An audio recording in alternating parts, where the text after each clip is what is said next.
Bueno, ahora sí déjeme saludar al director de la revista Polemón, Jorge Gómez Naredo. Jorge, gracias por tu paciencia. ¿Cómo te va, viejo?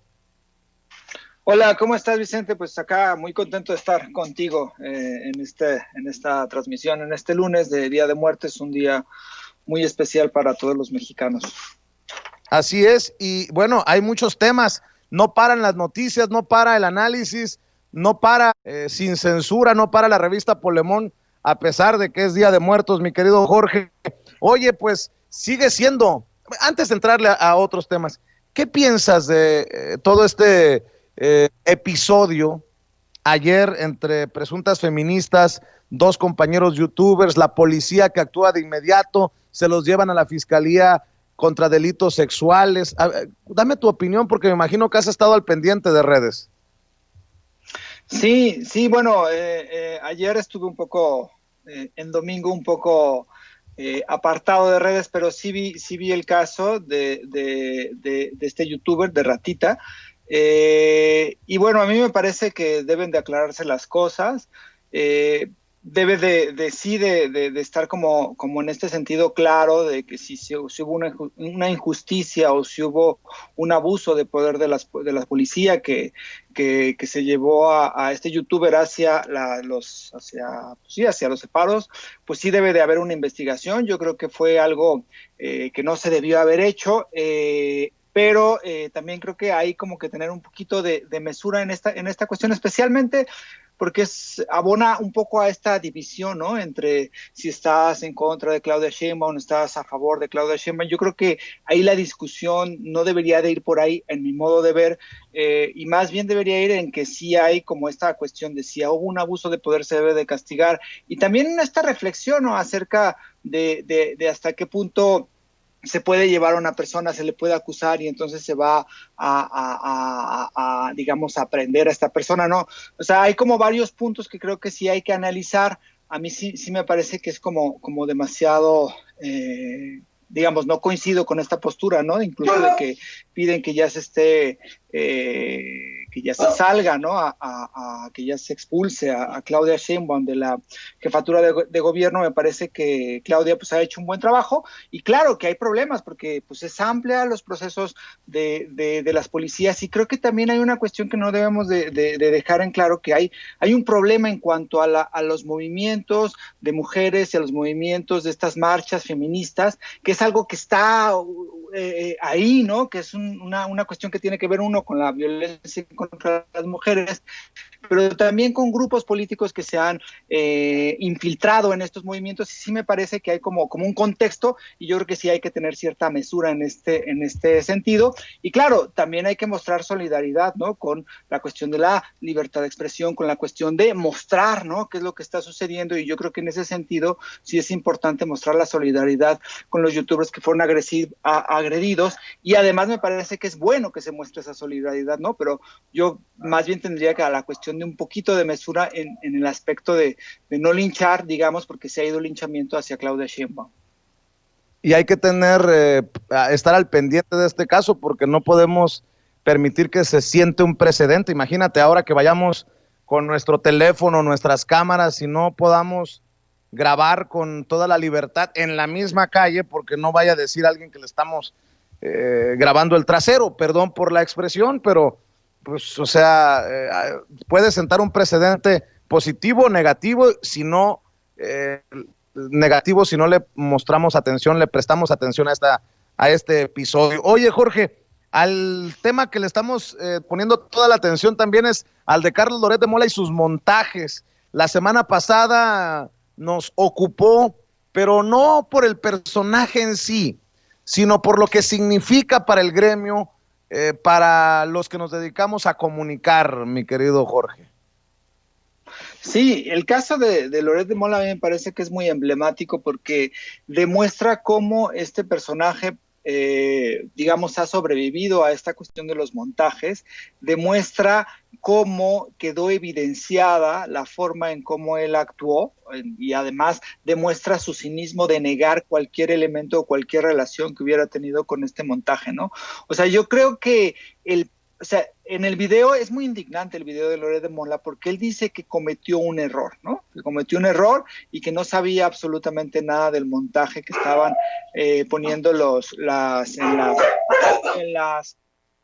la red en Televisa, ¿no? Y Genaro García Luna, ¿no? Entonces a mí me parece sí que es algo que precisa pues indignación, o sea, su video es muy indignante porque dice, pues es un error que tuve, ¿no? Pero hay errores a periodistas que le han costado muchísimo, hay errores que han acabado ¿cómo se llama? Con carreras periodísticas, y sí me parece muy indignante este video de Carlos Loret de Mola. Me parece una falta de respeto a la audiencia, me parece una falta de respeto a la gente que vio, que sabe cómo está todas las cosas y que piensa que fue un error. Entonces, sí me parece una agresión de Carlos Loret de Mola hacia toda la audiencia y hacia toda la gente que él dice, no, yo no hice ningún montaje, cuando en realidad sabemos y las evidencias están ahí de que sí participó y que no solamente ha sido ese montaje, sino cotidianamente ha hecho montajes durante toda su carrera periodística.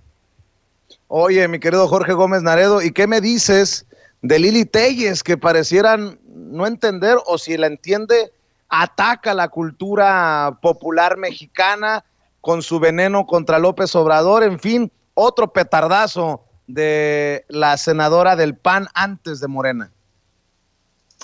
Sí, mira, lo de Lili Téllez me parece que ya es una cuestión enfermiza, ¿no? Recordemos que Lili Téllez llegó a la senaduría bajo las siglas de Morena. La gente votó por Lili Téllez, en parte porque consideraban que, bueno, tener una senadora ahí pues iba a apoyar al proyecto de Andrés Manuel López Obrador, ¿no? Entonces aquí hay un elemento, o sea, la gente votó por una senadora de izquierda, por una senadora que apoyara la transformación en el país y por una senadora que auxiliara en las labores dentro del Poder Legislativo de Andrés Manuel López Obrador. Ahí queda claro que pues, la gente había votado por ella, por esta postura, ¿no? Pero conforme empezó a trabajar ya en el Senado, pues empieza a tener tensiones con todos los grupos, con toda la gente de Morena, pero además con todos sus compañeros en el Senado de Morena y con toda la gente de Morena y posteriormente con el presidente Andrés Manuel. Entonces, cuando ella decide renunciar a la bancada de Morena y posteriormente se une a la bancada de Acción Nacional, pues en realidad ella traiciona, pero no traiciona a Andrés Manuel, ni siquiera traiciona a sus compañeros de Morena, sino que traiciona a la gente que la votó, a la gente que decidió apoyarla con su voto para que ella llegara a la senaduría en el país, ¿no? Entonces ahí hay una traición y ella se convierte evidentemente en una traidora. Posteriormente se dedica a ella de una forma muy grotesca y llena de mentiras a atacar la política que el gobierno de Andrés Manuel ha hecho para combatir la pandemia y decide lanzarse contra Hugo López-Gatell, empieza a mentir hacia la gente diciendo que ha sido una pandemia, que todo se ha hecho mal, en fin, esta repetición de mentiras de parte de la oposición, pero en el caso de ella es muy grotesco porque en realidad ella llega al Senado como parte de Morena, ¿no? Pero digamos eso ya era como dentro de lo político. Hace el pasado 31 de octubre, el sábado, cuando se hace esta celebración del Día de Muertos, pero al mismo tiempo esta cuestión de luto nacional, este hecho que fue muy lindo, que fue muy vistoso, que fue muy hondo, ¿no? De cómo toda esta cultura mexicana llega, porque además es muy simbólico, ¿no? Cómo esta cultura mexicana llega a Palacio Nacional, se hacen todas estas celebraciones, se hacen todas estas aniversarios de la gente que está ausente, ¿no? Y de toda esta cuestión que me parece algo muy lindo que hizo el gobierno de Andrés Manuel, muy profundo y que evidencia, digo, algo muy significativo, ¿no? De que toda esta cultura popular mexicana llega y se apropia de Palacio Nacional, lo cual me parece que fue una decisión correcta haberlo llevado a cabo. Y entonces ella saca un tuit diciendo, con una X, ¿no? No es homenaje a las tradiciones, lo que pasaba en Palacio Nacional, es la idealización y aquí repito, idealización de la ignorancia, y posteriormente menciona, México necesita ciencia, no superchería. Me parece que este tuit y esta cuestión va más allá no solamente del ataque político hacia Andrés Manuel o del ataque político hacia una política pública, digamos, de combate a la pandemia, sino va hacia lo que representa la cultura mexicana, hacia lo que representa el Día de Muertos, hacia lo que representa que se haya hecho este luto nacional de 3 días desde Palacio, que es, digamos, el centro del poder político de este país, y me parece completamente deleznable y fuera de lugar la cuestión de Lili Téllez, que lo hace, digo, pues por atacar a Andrés Manuel, pero también evidencia ese desprecio a la cultura mexicana, ese desprecio a los pobres de este país, ese desprecio a lo que significa ser mexicano y a una de las tradiciones más importantes que existe en nuestro país y que incluso es admirada en muchísimas partes del mundo y de la cual nos sentimos orgullosos de decir a nuestros muertos están presentes, nuestros muertos están aquí con nosotros, y que haga esto Lili Téllez, que lo trate como ignorancia de la gente y que lo trate como superchería. Esto de la población a mí me parece una cuestión que es muy indignante y que muestra este lado de desprecio que tiene Lili Téllez, pues hacia lo mexicano y hacia nuestras tradiciones y hacia la cultura popular y hacia el pueblo, ¿no? Entonces, yo creo que esto es algo que no debe de seguir pasando. O sea, nuestros políticos nos deben de representar, pero no podemos tener a este tipo de personajes que simplemente pues demuestran su clasismo, además de su ignorancia, pero su clasismo, su falta de respeto hacia lo que es la cultura mexicana. Por eso me parece que es muy indignante lo que sucedió con Lili Téllez en este tuit, y todavía menciona otro tuit, ¿no?, donde la señora se indigna por lo de Lili Téllez y ella todavía le rebate, ¿no?, en una postura que me parece completamente indignante de esta representante que en realidad, si tuviera un poco de ética, hubiera renunciado a la senaduría, porque la senaduría se la dieron para apoyar al proyecto de Andrés Manuel, no para hacer una piedrita en el zapato, ¿no? Fíjate nada más, si es indignante lo de Lili Téllez, ahí te va esto, mi querido Jorge Gómez Naredo. Frena izar la bandera nacional en señal de luto. Los integrantes del Frente Nacional Anti-AMLO, conocido como Frena, en plantón en el Zócalo de la Ciudad de México, no permitieron que se izara la bandera monumental a media asta en cumplimiento del decreto por el que el presidente Andrés Manuel López Obrador declaró 3 días de luto nacional en homenaje a los más de 90,000 fallecidos por el coronavirus o el COVID-19. De hecho, desde que el movimiento tomó la Plaza de la Constitución, los elementos militares no han podido realizar la ceremonia de izamiento diario de la insignia nacional a las 6 de la mañana. Integrantes de Frena señalan que por instrucciones de sus líderes no se permite el paso de los militares. Es por seguridad, para evitar provocaciones. Somos pacifistas, hay otros lugares para colocar la bandera, afirmó uno de ellos. La ignorancia también indigna, mi querido Jorge Gómez Naredo. Sí, y digo, esta cuestión de lo de Frena, que impedir, ¿no? O sea, de esta cuestión que ellos, yo creo que es algo que nos indigna mucho, que ellos tengan tomado un zócalo, que durante años el zócalo nos pertenece a todos, ¿no? No es de nadie, pero nos pertenece a todos. Hay una frase en una novela de Paco Ignacio Taibo que más o menos dice eso, ¿no? Es de todos, pero no es de nadie.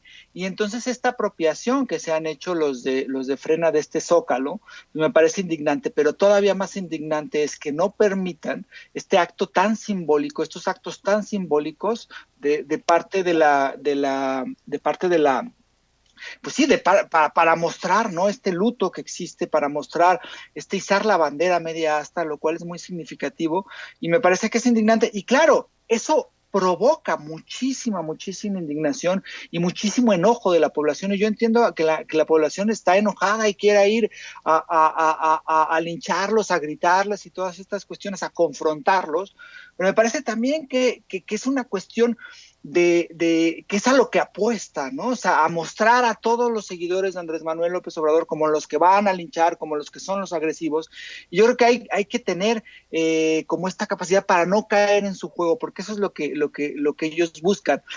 sí es un movimiento muy pequeño, que tiene una visibilidad mediática muy amplia, pero que en realidad es fracaso. Querían tomar las sedes del SAT, ¿no? Querían tomar todos los lugares donde iba la gente a pagar y pues no pudieron porque simplemente no tienen gente, pero sí molesta mucho esta actitud, molesta mucho lo que ellos mencionan, molesta mucho que ellos además digan que son los mexicanos y que por México luchan para sacar al tirano Andrés Manuel y bla, bla, bla, bla, este discurso tan poco ético, pero yo creo que sí hay que tener como esta medida y sí pienso que debe haber un momento en que ellos, y habría que ver si ellos, cómo se va a lograr esta estrategia, que deben de dejar este Zócalo, porque el Zócalo no les pertenece, el Zócalo es de todos, y claro que tienen ellos el derecho de ir y manifestarse en Zócalo y estar en plantón en Zócalo, pero no pueden hacer lo que están haciendo, que es impedir el paso de las personas en un Zócalo que nos pertenece, que es simbólico y que todos vamos cotidianamente al Zócalo porque es el centro de nuestro país y es algo que nos pertenece a todos, de izquierda a derecha. Es un Zócalo que no tiene dueños y estos señores se han querido apropiar de él. Mi querido Jorge, nada más para cerrar sobre este tema, integrantes del colectivo Yo Soy México presentaron una solicitud de libre tránsito a la jefa de gobierno de la Ciudad de México, Claudia Sheinbaum, ante la ocupación en el Zócalo por integrantes del Frente Nacional Anti-AMLO Frena. Mostraron su inconformidad por la estadía de Frena, pues señalaron que el plantón violenta su derecho a libre tránsito. El artículo 11 de la Constitución establece que todo mexicano tiene derecho a libre tránsito, entonces no puede estar un grupo ahí, señalaron. También comentaron que los dirigentes son peligrosos, pues han hablado de un magnicidio presidencial y además se tornan agresivos contra los transeúntes. Nada más leyendo parte de lo que publica Regeneración. Mi querido Jorge, estamos al pendiente de lo que ustedes están publicando en la revista Polemón. ¿Por qué no cerramos invitando a las personas, a las miles de personas que confían en Sin Censura también, para que revisen la información independiente que ustedes manejan? Sí, pues nosotros estamos en polemon.mx, es la página que ahí, bueno, todos los días subimos contenidos. También estamos en Twitter en revista Polemon, igual en Facebook nos pueden poner como Polemon y ahí lo encuentran. Y a mí pues me ven en Twitter como JG Naredo y en Facebook como Jorge Gómez Naredo, y pues sí, estamos aquí al pendiente, estamos realizando todo lo que esté a nuestras manos para tener una información lo más objetiva y lo más clara posible, ¿no? Y lo más comprometida socialmente también posible. Y pues nosotros encantados de estar aquí contigo, Vicente, que sabemos que tienes un público muy, muy, muy, muy bueno y un público muy crítico y un público muy echado para adelante. Como debe de ser, mi querido Jorge, esta también es tu casa. Te mando un abrazo y estamos al pendiente, Jorge. Un abrazo, querido. Cuídate.